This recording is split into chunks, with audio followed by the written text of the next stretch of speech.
আসসালামু আলাইকুম। কেমন আছেন সবাই? কথায় বলে না, ভালোর অল্পও ভালো। আমার কাছেও ঠিক তাই মনে হয়। যখন কোনো কিছু করব তখন ভালো হোক, কিন্তু সেটা কম হোক। যেদিন আমি লতি এভাবে রান্না করি, সেদিন বিশ্বাস করেন শুধুমাত্র এই এক পদ দিয়েই খেয়ে নিতে পারি, আর কোনো কিছুর দরকার হয় না। এটা খেতে এত মজার হয়, আপনারা যারা তৈরি করে আগে খেয়েছেন তারা তো জানেনই, আর যারা আমার নতুন রাঁধুনি আপুরা আছেন তারা কিন্তু একবার হলে এভাবে ট্রাই করবেন। তো আজকে আমি রান্না করার জন্য চুলায় একটা প্যানে 3 টেবিল চামচ পরিমাণ রান্নার তেল দিয়ে তাতে লবণ হলুদ মেখে নিয়ে চিংড়ি মাছ দিয়ে 2 মিনিট মতো ভেজে নেব।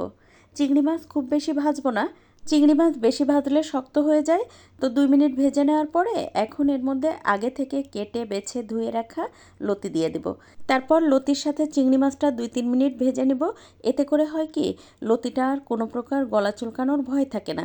তো আপনি যেরকমই লতি রান্না করেন এভাবে যদি আগে একটু তেলে ভেজে নেন, তাহলে লতির গায়ের যে এক্সট্রা পানি আছে সেটা শুকিয়ে যায়, আর এতে করেই কিন্তু গলা চুলকায় না।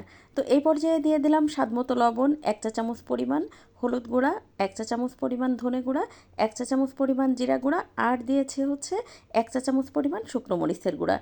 আর এদিকে শিলপাটার উপরে পেঁয়াজ রসুন আর কাঁচামরিচ থেতো করে বেটে নিয়েছি প্রায় 1 কাপ পরিমাণ, সেটা লতির মধ্যে দিয়ে এবার বেশ ভালোভাবে কষিয়ে নেব, যেন মশলার কোনো প্রকার কাঁচা গন্ধ না থাকে।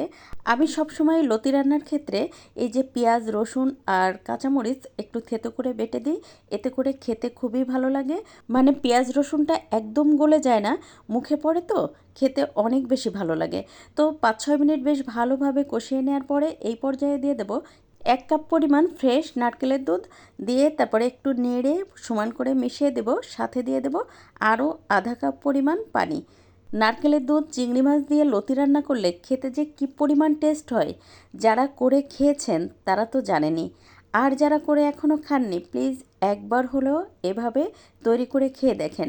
ইনশাল্লাহ অন্য অন্য লতি রান্না থেকে এই লতি রান্নার টেস্ট আপনি সারা জীবন মনে রাখবেন, এতটাই মজার হয়। তারপরে ঢাকনা দিয়ে ঢেকে এটা রান্না করে নেব 80% মতো সিদ্ধ হওয়া পর্যন্ত। চুলার আঁচ মিডিয়াম রেখে প্রায় 7-8 মিনিট রান্না করে নিয়েছি, আর এর মধ্যে দেখতেই পাচ্ছেন পানিটা কিন্তু একেবারে টেনে গেছে। তো এখন এর মধ্যে দিয়ে দেবো 2টা কাঁচা পাকা মরিচ, তারপর আরও 3-4 মিনিট এটা রান্না করে নেব। আচ্ছা, লতি রান্নার ক্ষেত্রে সবসময় কিন্তু দেশি চিকন লতিটা দিয়েই রান্না করার চেষ্টা করবেন, এতে করে লতিটা খেতে তো অনেক বেশি ভালো লাগে। অনেকেই হয়তো এই পর্যায়ে বলবেন, আপু এটা তো তেলের ঝোল হয়ে গেছে। সত্যি কথা বলতে কি, লতি যদি একদম এভাবে আপনি শুকিয়ে রান্না করেন তাহলে তো তেল একটু উপরে উঠে আসবেই।